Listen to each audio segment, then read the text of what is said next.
Bonjour à tous les amis, j'espère que vous allez bien les gars. Bienvenue sur cette nouvelle vidéo avec cette Ford Puma CNC Racing les amis. Alors franchement c'est un véhicule qui me fait sincèrement kiffer. Pourquoi? Car c'est autre chose, c'est de la rallye, c'est vraiment fun. Le véhicule est très petit, léger, passe-partout, maniable. Donc ça c'est un gros avantage les amis. Donc là les gars, je fais cette vidéo pour revenir vers vous pour ceux qui m'avaient demandé mon retour sur ces peu de roulage que vous avez pu voir, mais d'autres sont en cours les amis, vous inquiétez pas là-dessus. Donc les gars, nous avons testé ce véhicule sur du gravier et on l'a testé, franchement c'était super cool sur le gravier, mais nous l'avons testé aussi sur un autre terrain comme vous avez pu le voir sur le parking, sur du goudron qui était vraiment plus fluide, plus linéaire à rouler, car le premier roulage que nous avons fait c'était sur un goudron vraiment un peu plus granulé. Donc les amis là, cette voiture comme vous avez pu le constater, donc elle est vraiment, la carrosserie elle est vraiment dégueulasse. Elle a un peu pris certains chocs, les amis. Enfin, choc non, elle est pas cassée. Elle est vraiment bien dégueulasse par contre, hein, comme vous avez pu le constater. Là, c'est une erreur, comme je l'avais expliqué hein, sur une autre vidéo. Ça, c'est moi, à cause du fer à souder, les amis. Mais franchement, après ce dernier roulage, j'ai pu constater que la peinture part en dessous. Donc, on le voit à travers, là, les gars, qui s'efface un peu. Mais la carrosserie encaisse quand même pas mal pour ce que je lui ai fait.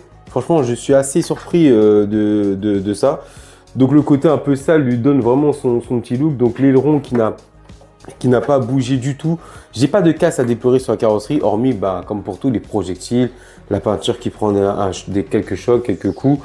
Donc, voilà, les amis. Franchement, le gros défaut que je lui donne sur cette carro, c'est le prix qui est vraiment exorbitant. Je crois que c'est plus de 120 € la carrosserie, les amis. Donc là les gars, on va passer au plus important pour moi. Donc voilà, la carrosserie, comme je l'ai dit, mon petit point de vue qui est super bien. Donc voilà, donc là les gars, le plus important pour moi, c'est ce troisième différentiel. Alors les gars, comme vous avez pu le constater, quand nous avons roulé, c'était vraiment linéaire les amis. C'était vraiment plus agréable à rouler, moins de 360 dans les virages. J'ai les pneus arrière qui sont vraiment attaqués, qui sont vraiment morts les amis. Mais franchement, j'ai vraiment adoré les lignes droites, les reprises. Donc j'ai gardé vraiment le pignon d'origine les gars. C'était vraiment cool. Regardez, je sors de session, je n'ai même pas débranché la batterie. Je n'ai rien touché du tout les amis. Hein. Franchement, c'est vraiment un kiff d'avoir pu rouler cette voiture sur ce nouveau goudron et sur un terrain vraiment plus accentué au niveau du gravier. Donc sur le parking les gars, ce qui m'a beaucoup plu avec ce troisième différentiel, en plus de ça, nous avons fait une erreur les amis. Nous avons complètement oublié de remettre le cache. Nous avons roulé libre comme ça. C'était un risque, surtout au niveau des graviers. Alors, ce que j'ai apprécié déjà sur ce parking, les reprises, les accélérations avec ce troisième différentiel qui stabilise, qui maîtrise mieux le véhicule. Car, comme vous le saviez, hein, certains d'entre vous, on était sur une transmission beaucoup plus directe, sortie de carton, c'est comme un spool, c'était beaucoup plus agressif, ça partait super fort, ça me plaisait, mais dans les virages, dès qu'on partait, c'était comme une balle, ce que je kiffais, mais dès qu'on prenait un virage, c'était fini. Et là, ce troisième diff, il corrige tout. Donc là, les amis, franchement, j'ai énormément apprécié. Donc les cardans du véhicule, je n'ai rien à déplorer sur les cardans du véhicule, les amis. J'en ai jamais cassé, j'en ai perdu un bêtement. Pourquoi? Ce qui est chiant, c'est que dès qu'on casse une fusée, ce qui a été le cas, hein, j'ai plus cassé de fusée qu'autre chose sur ce véhicule. Dès qu'on casse une fusée sur un choc, mais ce sont des mini cardans, donc dès que ça part dans les airs, c'est fini, on ne retrouve pas. Donc les amis, c'est le seul défaut que je donne là-dessus.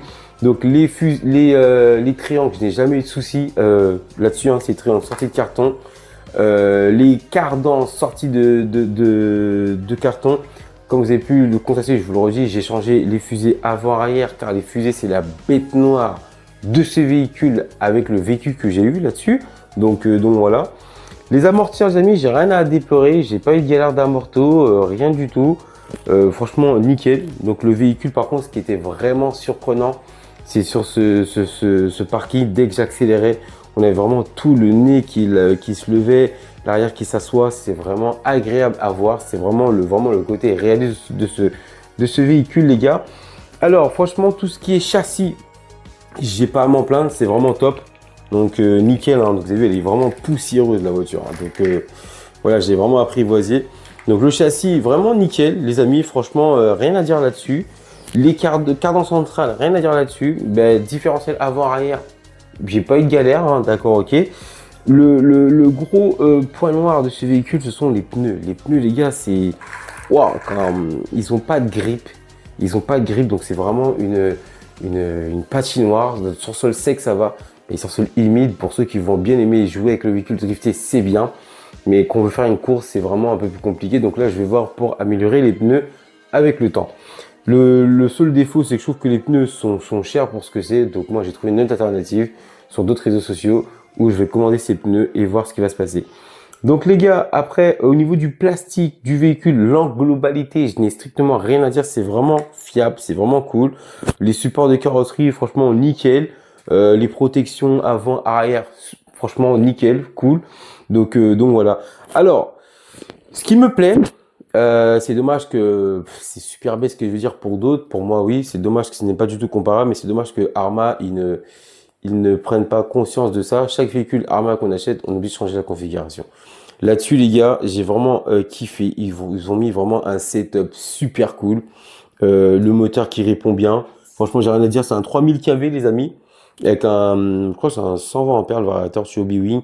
Mais voilà, nickel. Enfin, une marque qui respecte la clientèle, qui nous met des vraies configurations là-dedans. On n'a pas besoin de changer quoi que ce soit. Ça, c'est vraiment cool. Donc là, franchement, les gars, au niveau de la config, nickel. La radio commande, comme vous avez pu le voir avec le frangin, nous l'avons changé. Là-dessus, les amis, je suis en batterie, donc je suis en fiche QS8, hein, donc nickel, hein, je me prends pas la tête moi maintenant. Et je suis en 3S, les gars. Alors oui, on m'a demandé en autonomie combien de temps je dure. C'est vrai que je suis désolé, les gars, je ne fais pas attention à ça. Moi, je roule, je calcule pas l'autonomie, voilà. Donc la batterie, hein, c'est désolé, voilà, une 5002 en 3S. Franchement, là-dessus, on est en hop. On est en 50C, ça va. On peut faire mieux, mais ça va pour ce que c'est, franchement génial. Donc je me suis dit aussi, voilà, il y en a pas mal d'options qu'on peut vraiment optionner sur ce véhicule, les amortisseurs. Il y a encore quelques petits trucs par-ci par-là. C'est dommage que sur le kit qu'on vous vend, le différentiel complet, qu'il n'y ait pas de couronne en alu. Ça aurait été mieux, pourquoi? Pour avoir un peu plus d'appui sur le véhicule. Donc voilà, mais franchement les gars, je n'ai rien à dire. Franchement, c'est un véhicule qui est super génial, qui m'a vraiment conquis, qui m'a vraiment plu. Voilà, après bon, les scratchs, j'ai rien à dire. Bac à batterie, bon, il y a du gravier, hein, comme vous pouvez voir, il y a du gravier les amis, hein. Il y en a plein. Donc voilà, il y a beaucoup de pierres dedans. Il prend énormément de gravats. Mais les gars, voilà, j'ai strictement rien à dire de la machine. C'est un véhicule que je vais voir ce que je peux faire de plus en termes d'évolution.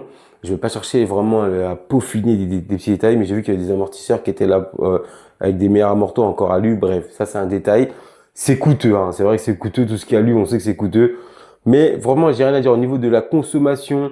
Génial. J'ai rien à dire de ce véhicule de mauvais, hormis la radiocommande qui est vraiment un casse-tête, une vraie galère pour rentrer les piles. La radiocommande d'origine, je vous la déconseille. Alors oui, elle fait le boulot, hein. Elle fait le boulot pour ceux qui ne veulent pas changer. Elle est top, mais franchement, les piles, c'est vraiment super serré à les mettre. Et le maintien, franchement, c'est bref. C'est le seul défaut que je donne, la radiocommande et les pneus. Mais hormis ça, les gars, franchement, génial sur ça. Alors, là, on va poursuivre nos aventures dessus avec le frangin, voir ou sur quel type de terrain qu'on va rouler. On cherche vraiment des terrains vraiment un peu typés terre. Forcément, il faut avoir les pneus adaptés, hein, donc voilà, type un peu plus terre, voir vraiment sa réaction, la vivacité du véhicule sur ce genre de terrain. Mais franchement, les gars, génial. Alors, j'accentue là-dessus, les gars, le point négatif, pneus et fusée avant, fusée arrière. Dès que vous avez changé ça, les amis, le véhicule est déjà beaucoup plus fiable. Je n'ai pas cassé de triangle pour le moment et j'ai rajouté le différentiel central qui est vraiment top. J'ai rien à dire là-dessus et j'ai changé la radiocommande. Voici tout ce que j'ai fait, les amis, là-dessus. En tout cas, les gars, franchement, c'est une discipline qui est vraiment qui fait kiffer, hein.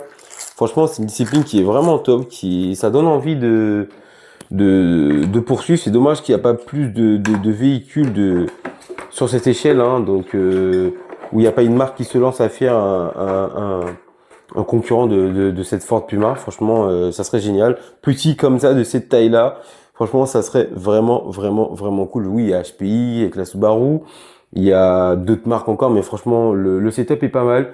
J'espère que CNC Racing vont faire évoluer leur véhicule. Ça serait vraiment cool, les gars. Donc voilà, les amis, ce que j'avais à vous dire hein, sur ce véhicule, j'ai pas grand chose à dire.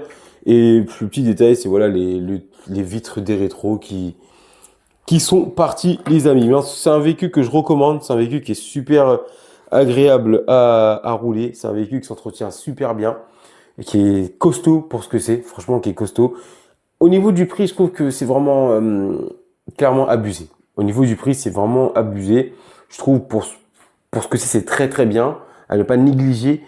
Mais ouais, pour le prix, ça y est, dès qu'on a mis Red Bull, Ford, ça y est, là, ça s'enflamme. Donc voilà, les gars. En tout cas, les amis, j'espère que ce petit débrief vous aura plu. Je vous souhaite de passer une très bonne journée. Prenez soin de vous. Et je vous dis à la prochaine, les gars. Ciao, ciao.